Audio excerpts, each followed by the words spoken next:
Hey, what's going on, y'all? It's your boy Skip, aka Skip and Tosh here of the Sacktown Breakdown, giving you guys another breakdown for today. Um, Covering the Sacramento Kings versus the Memphis Grizzlies. We got ourselves a win, and it was a back-to-back game after we dropped that 19-point lead in Oklahoma City to take the L there, but back-to-back victories. De'Aaron Fox didn't play in the Oklahoma City game. He did play in this game, so we'll break it down and discuss it. Before we do, always got to show love to our sponsors. We got Tabu Ohana gaming chairs. Of course, I got the chair right here. It's beautiful. It's luscious. I always got to talk about it because it's an incredible chair, incredible company. They also help out orphans. You get $40 off with my code SKIP TC. Link should be in the description.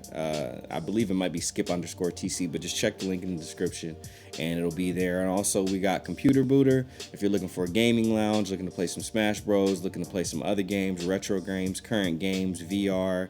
Also, if you need repairs, get your PlayStation 4, get your Game Boy. If you found an old Game Boy, I found an old Game Boy and I was like, does this thing work? What do I do? Take it down to Computer Booter. He'll get you playing all of your old Pokemon games real quick. DS's, whatever. Just give a call down there. Link is in the description. Talk to Dave, and he'll let you know how he can take care of you, help out. And I'm a big Smash Brothers fan. They have tournaments down there. Probably the best Smash Bros player in the history of Smash Bros, especially as far as wins is concerned, Zero, just recently made a video about one of our local players here in Sacramento. His name is Prodigy. He's one of the best Mario players in the world. He's one of the best players in the world, but definitely one of the best Mario players in the world. And he is really getting a lot of notoriety right now, as he should, because he's incredible. So shout out to Prodigy. Sacramento represent. I think he actually lives in my neighborhood, but we won't talk about all of that. We are going to talk about these Kings, so let's just jump right into it. All right, so 104-101, we took the dub. We could take a look at the game leaders right there. Fox led scoring with 25 points. Dillon Brooks got off with 32. He was just raining threes. We'll talk about him a little bit later. Nemanja Bjelica with 11 rebounds. Yeah, don't try to adjust your eyes or fix him. Jonas Valanciunas had 25 rebounds. So yeah, that was nuts. We'll talk about that. De'Aaron Fox only 5 assists this time to Ja Morant's 11 assists, which we'll talk about their matchup as well. And then Kent Bazemore had 2 steals and a block, and Josh Jackson had 3 steals. Interesting because they actually beat us in field goal percentage. They made one more shot than we did, took the exact same amount of shots as we did, but we took the dub. And that's obviously gonna be towards the free throw and the 3-pointers. We'll talk about those in a second, but yeah, I mean, look at the 3-pointers. We shot 38. We only made 11, so we shot 28%. What's weird is Dillon Brooks, like I said, was raining threes, but I think he was the only person really hitting them. Because if you look at, I think Jonas Valanciunas hit one, but we shot 28%, they shot 26%, so neither of us shot really good from the 3-point line. Free throws, like I talked about, we went to the line 21 times, they went there 20. We hit 17, they hit 15. They had 75%, we had 81% from the line. They had 3 more assists, 27 to our 24. We had 47 rebounds, they had 52. Thanks, Jonas Valanciunas, for that. They had 10 offensive rebounds, we had 8. We had 11 steals to their 7. They had 5 blocks to our 3. Key thing for us was turnovers. We only had 9. They had 12, and that played a role. We were not favored to win this one at all. That's for darn sure. Again, jump into the stats real quick. Dillon Brooks shooting, 3 of 7. I felt like he made a lot more threes than that, but 3 of 7 from 3. He had 32. Ja Morant had 20 and 11. Valanciunas 13 and 25. Gosh. D'Anthony Melton only had 10. Felt like he was a little more active too, but he did have 6 rebounds and 6 assists as well. And then Kyle Anderson in his 33 minutes, he was pretty silent, which now it's starting to occur to me why San Antonio might have let him go. He does have the size and everything, but he's just not, and he even has a little bit of IQ, but he's just not aggressive enough to really take advantage of his size. Josh Jackson who after all that time down in the G League, and even in the G League, he got suspended for a game because it's tough for him to like stay out of trouble, and he just has a bad attitude. He just does. You can see it. You can tell. You almost never see him smiling and laughing. And then, it's just one thing after another with him. I hope that changes. But anyway, he had 9 points. He helped a little bit, had the 3 steals. Tyus Jones came in, had 6 points, 3 assists. Gorgie Jang played a few minutes, had 5 points, had 7 rebounds, so he helped there. Conchar, I don't even know who that is, and be honest with you, who he played for. Hey, he plays in the NBA and I don't. I'm trying to put respect on his name. I just don't know the guy. 2 points. And then Yuta Watanabe, who everybody's been loving, from Japan, him and Rui Hachimura, both repping Japan in the league right now. He pretty much only had a foul in his 4 minutes of play. Let's go over to the Kings.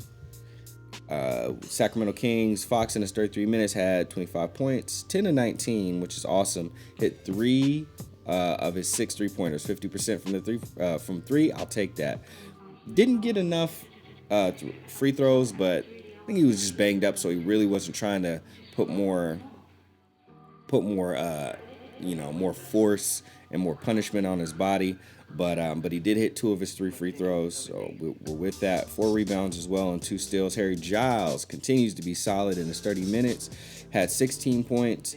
But yeah, Jonas Valanciunas was just down there grabbing everything. So only 5 rebounds and 2 assists from Jizzle. Nemanja Bjelica, 13 points, 2 of 8 from 3. Usually shoots a little bit better than that, but we'll take it. Had 11 rebounds, like we talked about. Harrison Barnes didn't have the greatest game, only 7 points in his 32 minutes. He was playing some solid defense for us. And Bogey, again, didn't have really a great game. He wasn't taking a lot of really good shots, to be honest with you. But he was distributing the ball. He had 8 rebounds and 4 assists and a steal, so he was still impactful.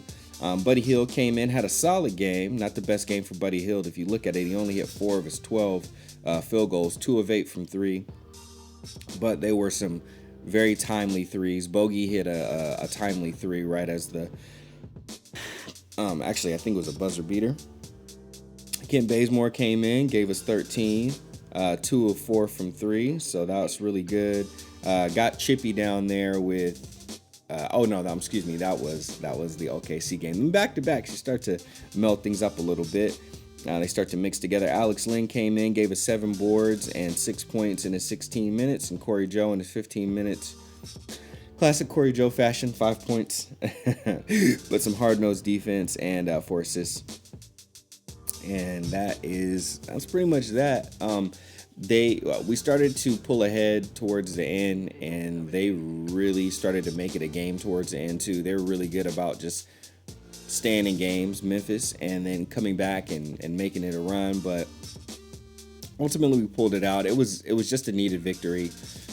Fox, you could just tell he was in pain. He was not comfortable, but he fought through it and played in a way where he really led us and willed us to that win. And with his will and everybody seeing what he's contributing, everybody else kind of came around him, and we just did what we needed to do to secure the victory. Now, of course, we're in a hunt, right? We're trying to catch up with Memphis, and we're trying to attack the eighth seed, trying to get there. If we take a look at the standings now, because it's such a close race, we can go down and we can take a look. So as of right now, yesterday we were in 11th, so we were right there, but it's such a tight race, so we got bumped back down. It looks like San Antonio won. I know New Orleans, I think New Orleans won as well.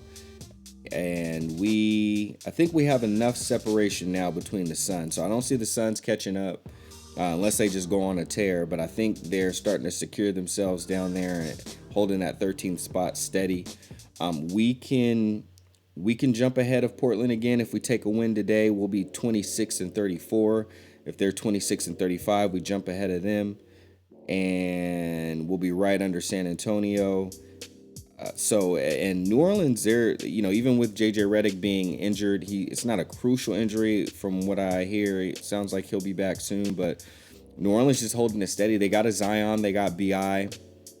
Those are two incredible, really, really good players. Really, really, really, really good. Zion's going to be a force, but as of right now, he's still, being a phenom, in his first season, as we were all hoping to see. And then Memphis, second night of a back-to-back, it's probably no secret what they did to the Los Angeles Lakers. They beat them by 17 points or something like that. And again, this is without Brandon Clark and without Jaren Jackson Jr. They did that. Jonas Valanciunas just being a force, and then Ja Morant just, taking no mess. Dylan Brooks hitting those threes.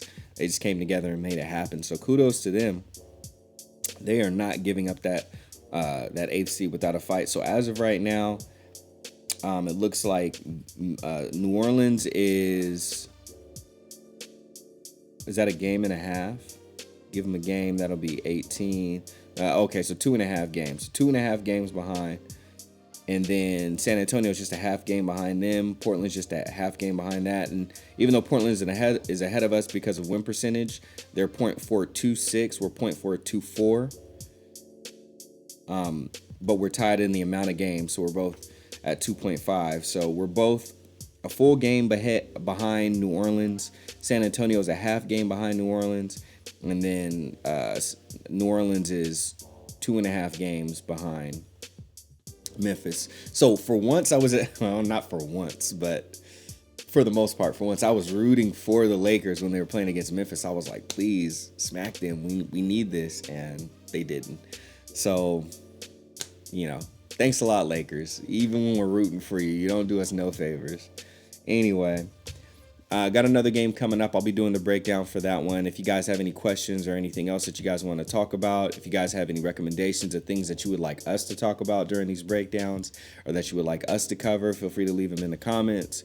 And we want to make the content better for you guys, so we'll do the best that we can to add those recommendations and those suggestions, and make these even better for y'all. But we're going to continue to cover the teams and continue to engage with you guys in the comments. We're trying to get better about answering the comments. The YouTube app, it doesn't do a great job of giving you, you'll get notifications, but we don't always get all of them. We don't always get them on time, so it's kind of weird. And so I'll try to check back more often and just make sure I make a habit of checking it daily. But I'm usually waiting for the notification. So sorry if it takes a while. If you do want to have more ongoing conversations, join the Discord, and we can continue the conversation in there. At the very least, whether the Kings get in or not during the playoffs, we're going to get the Discord popping again. So keep an eye out for that. But otherwise, thanks for tuning in. You'll see Tap soon. But until then, you'll see me. My name is Skip. Go Kingsguard. That video's coming soon. We'll see you guys soon.